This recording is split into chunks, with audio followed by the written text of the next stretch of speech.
Hey everybody, it's Romania Black. Oh my gosh, it's time. It's finally time. I just watched the season 3 finale of the donghua this morning. It was amazing. I loved it. But I'm not gonna lie to y'all. Ever since I was about halfway through the donghua, my brain was already starting to think, oh my god, it's going to be time to watch the Untamed. It's going to be time to get back into the novel and the manhwa and the audio drama. I have been so ready because it's been at least 10 months since I've been watching Mo Dao Zu Shi. And over the course of 10 months, it's October now, and last December I started watching Mo Dao Zu Shi. So over the course of this year, I've slowly gotten into the novel, the manhwa, the audio drama, Mo Dao Zu Shi Q. I've watched the donghua, so I've watched the animated versions of it. And throughout that experience, several of you keep making references to the Untamed. You keep making references to it. And so I've been like, And I'll be honest, I'm a little nervous to go into this show because I have not only have I never reacted to a live action show on this channel, but I've also never really in real life watched a foreign live action drama like this. I think the earliest one I've watched is I watched the Given live action drama about a month ago, and it was, Japanese, but I've never watched a drama before, so I have no clue what I'm getting into. I have been told a few things. Thank you, Wuxin Suibian, for this information on Patreon, letting me know that apparently Chinese dramas are dubbed because it makes sense. The reason that they gave was because for dialects, and I remember I watched a video a little while ago about this because it popped up on YouTube. It was like dubbing Chinese drama, and I was like, oh, I'm eventually going to get to the Untamed, so I'm going to watch that. And I watched that video. I can't remember what it was, but they were talking about how each of the dialects are different in China, and there's so many different dialects that they just dub kind of a non-standard, non-regional diction so that the characters they don't have to worry about the actors not having the right voice to play the role, which is actually pretty cool because I get frustrated a lot of times when characters are voiced by actors that don't necessarily fit that character well, and it's like, So I think that's pretty cool. I like that. I like that they found the person that looks the part, but then they dub it with a voice that sounds the part. I think that's really interesting. So here's what I know about the Untamed. I know that it follows Mo Dao Zu Shi. I know that it changes things around. I know that it adds a lot more character moments, even if they're not canon with the novel. And I know that it does, some people described it as it gets fanficky in places because it changes a little bit from the original, which is fine because I'm going to be reading the novel at the same time, so I'll probably notice those elements as we go. And I also know that it's not the highest budgeted thing. So I've watched some really 90s low budget shows before, so I get that. That shouldn't be a problem. I'm just excited. I've seen some images on Twitter of the character that plays the actor that plays Wuxin. Looks the part, so I'm like, okay. But yeah, I'm pretty excited. So what I'm going to be doing is doing 2 episodes per viewing. So doing episodes 1 and 2 on here, and then that will, because there's 50 episodes, which is a lot. But I figure, like I've done with other shows on here, if I just watch the 2 episodes per week here, then it'll be kind of like a 25 episode. It'll be like a whole season. So it'll all balance out. And I think by that time I'll have the novel done as well. So very curious. But I have no clue what I'm getting into. So that's fun. But I'm pretty excited to gush with y'all and to talk afterwards. So I'll watch the 2 episodes back to back and then talk to y'all about it whenever we're done. I'm going to make some notes as we go. So that since I'm watching, and they're like 42 episodes, 42 minutes a piece. So I'm going to make some notes as we go about the Untamed, just to keep track of everything, right? So we'll do that. But anyway, I'm excited. So we'll start this, y'all, and dive in, shall we? Let's start the Untamed here. They don't really have episode titles, which is fine. So there's that. But we're going to start this here in 3, 2, 1, and let's go.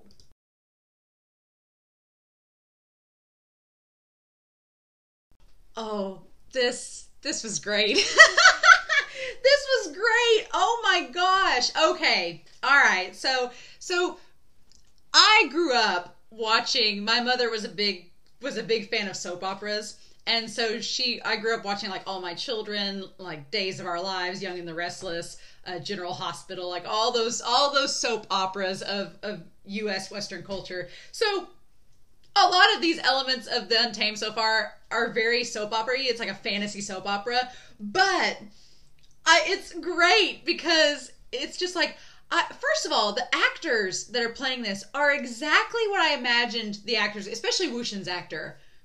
Wuxin's actor, Chef's Kiss, he's perfect. He's absolutely perfect. And Wanji's too. I remember seeing a picture of Wanji's actor on Twitter, and I was like, I don't know if that's handsome enough to be Wanji.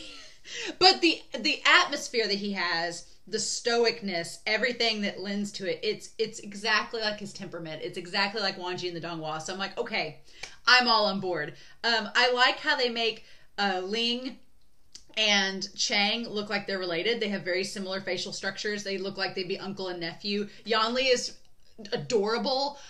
Ning is a freaking cinnamon bun. I don't know if it's the way that they pushed his hair back and he doesn't really have eyebrows. I don't know if it's the makeup and the giant contacts that make him look that turn his eyes black.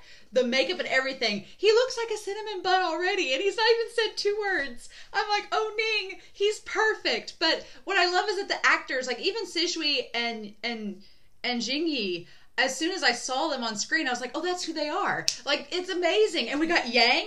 We got previews of Yang already.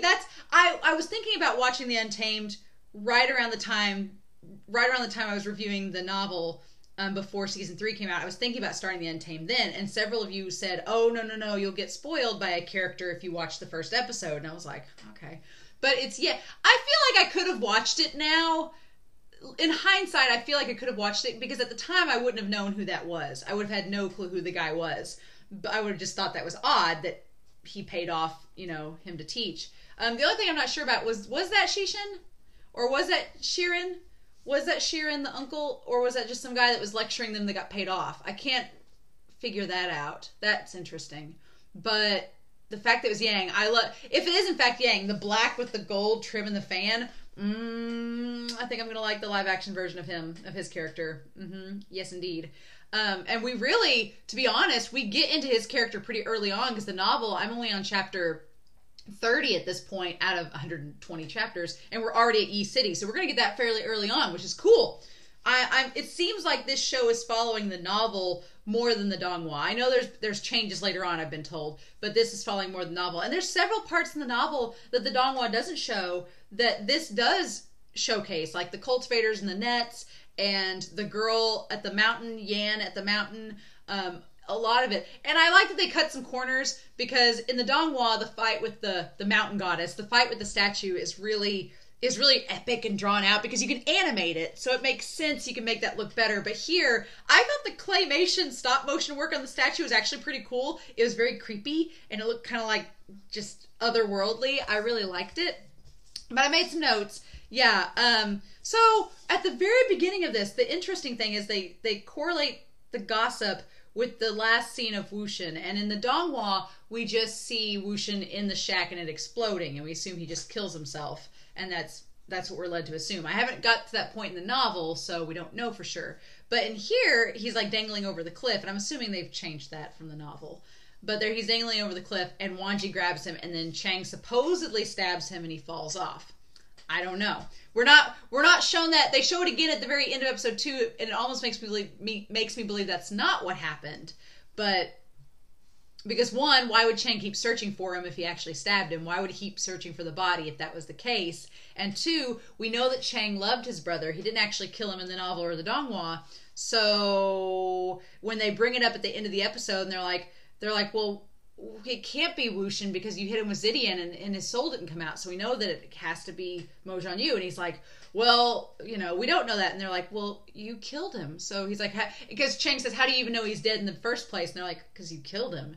And that brings up the whole idea of, did Chang actually kill him? And the answer, I believe, is no.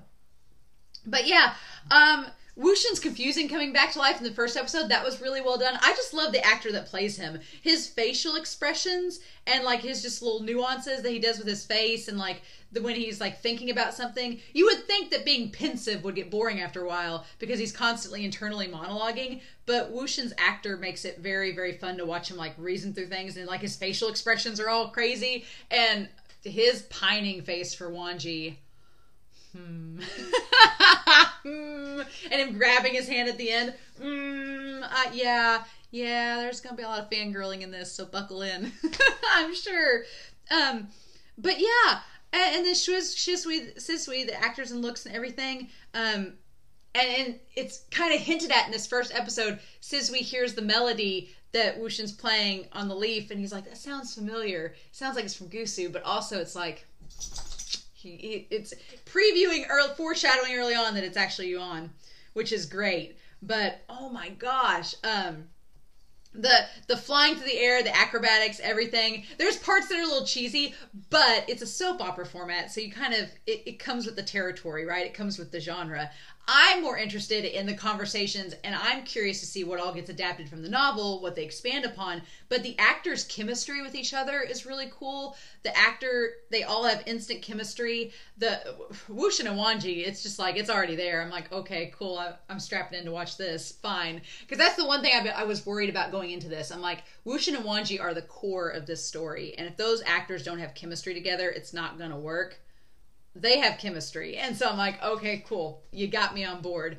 I also like that way back, it's funny now that I finished the donghua, going back and watching this from the very beginning. I like that I'm watching this. I finished the donghua, so now I'm rewatching the series basically from a new perspective. But going back, yeah, Wanji and Chang really don't like each other. And they have reason not to like each other. So it's cool to get that kind of brought back up. Madame Mo, I gotta give a shout out to her actress. She was amazing. She was just perfect across all genres. The audio drama voice actress for Madame Mo is great. And then this actress was really good too. Knowing that these characters are dubbed, you really wouldn't be able to tell, I don't think, if you didn't already know. I kept like looking throughout the episode and seeing Ling's actor, I think, is the most noticeable when he talks, that the dubbing is kind of but if I didn't know that ahead of time, I probably wouldn't have thought anything of it. So I think that's really cool. I'm very impressed with that. Very impressed. But yeah, so the mask, the whole thing with the mask, I've seen some pictures of it on Twitter, and I wasn't sure what it was, and I didn't want to ask because I didn't want to be spoiled. But so the mask is, I said this in the reaction, but it makes sense that Mo Jianyu and Wuxian, in the donghua, you can get away with it because you can animate it totally differently. The same thing in the novel and the manhua and the audio drama. It all makes sense. But in a live action, when you have something where you have a character that dies and then their soul inhabits a different body, but you're going to have to flash back. See, if they just had Mo Jianyu from the start and the actor just playing Mo Jianyu and we never saw Wuxian in the past, we wouldn't need the mask. But because we're going to be flashing back and forth in time, they need some kind of gimmick, some kind of way to make it okay so that we know who it is. I like the fact that Wuxian coming back actually has the features of Wuxian, and he's wearing the mask to cover up, because at the beginning they established that Sishui and Yingxi and Jingyi, they wouldn't know him because they didn't know him back 16 years ago. So he doesn't have to have the mask on in front of them because they don't know him. But Ling he does, Chang he does, and definitely Wanji. So I like that the mask is incorporated into Mo Jianyu's character, that's just part of his craziness, and Wuxian just keeps it up because he's like, I don't need them to know. And it definitely is confirmed when Chang's like, take the mask off, and Wuxian's like, no. So eventually, at some point, Wuxian's going to take the mask off. So that's going to be the reveal. That's going to be the big reveal that it's him. That's cool. I like that it's not just a tuxedo mask element that is meant to just not have any purpose. It's not only a gimmick for the live action to make sense, but in the context of the story, it makes sense as well. I like that. And they kind of established that the Mo family wouldn't really know Wuxian from when he came back from the Jin clan. Interesting. Yeah. Yang popping up. I'm so excited to see Yang and Jingxin. I'm so excited because the just little shots that we got of him, I was like, okay, cool, great. The idea. So there was a thing. about the fairy and the illusion. And so they kind of established that the statue wasn't nearly as strong because he says that Wuxin says that him and Wanji sealed it up long ago, and then it came back and it ends up just being an illusion. And I guess that's a way for them to get rid of the statue easily without much fight, because if it had actually been a big spirit, it would have probably been a lot stronger. But then that leads the question of how are they going to do that? Are they going to say that Hui Sang sent the illusion towards them? I don't know. I'm really excited to see Yang, to see Yao, to see Hui Sang. I'm excited to see all these characters, and we get previews of them in the OP and the ED. But I'm like, yes, I'm so excited. The Wangxin theme.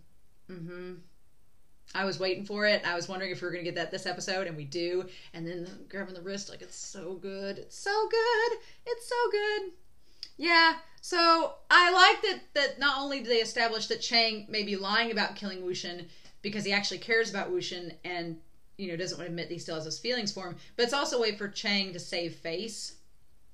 And that he's like trying to save face in it all and being like, he's so proud that he doesn't want to admit that he didn't kill Wuxin because it's been established at this point. So that's really good too. But man, Wanji making the most epic, I feel like in every adaptation, whether it's the novel, the manhua, the audio drama, the donghua, or this, Wanji's entrance is always so epic.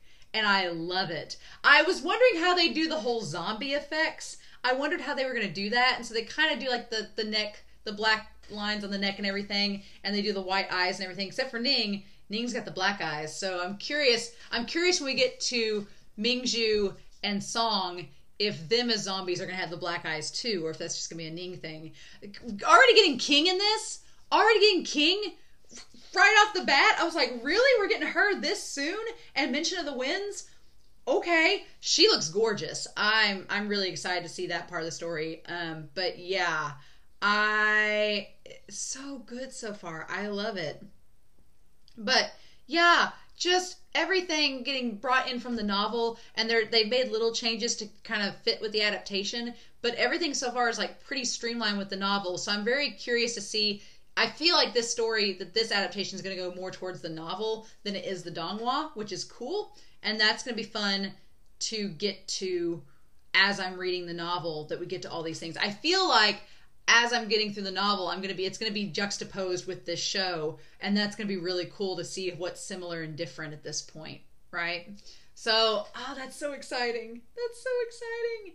But y'all, this was so much fun. I didn't know what to expect going into this, but I think if you go into it knowing that it is TV, so knowing that the budget and everything is what it is, and yeah, some of the CGI and movements and everything are funny, but if you grew up watching soap operas and other shows like this, then you kind of know what to expect. But the emotionality and the characters and the chemistry they all have is so good, and I love it so much that I really can't wait to see these other characters introduced.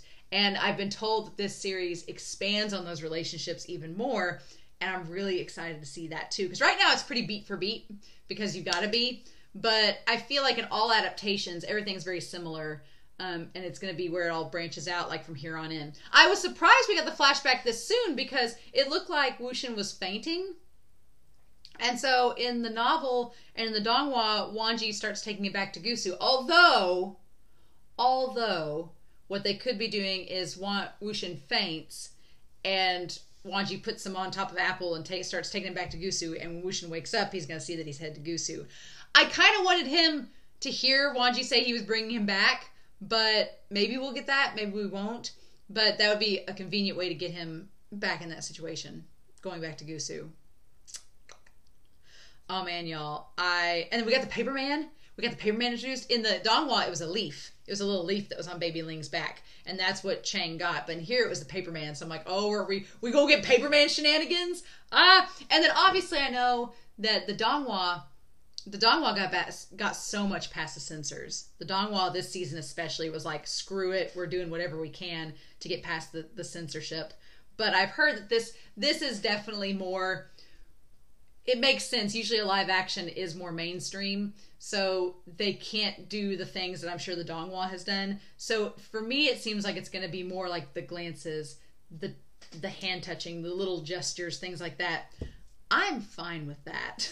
I'm excited to see what we get because these actors look like they're going to do a really good job with it. So we shall see. But oh, y'all, this was so much fun. This was a lot of fun. And it's only the first 2 episodes, so I don't really have much to talk about because it's, like I said, it's pretty beat for beat for the novel and the donghua, but I'm curious as we get into the story and as it starts to expand, what all changes and what all gets built upon that wasn't in the other adaptations. So I'm excited.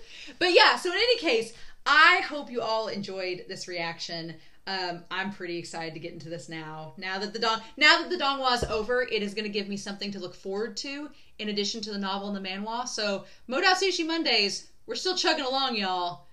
Still chugging along. So in any case, I hope y'all have a wonderful week. Please stay safe, take care, and yeah, I'll be back next week with episodes 3 and 4 of The Untamed. Bye.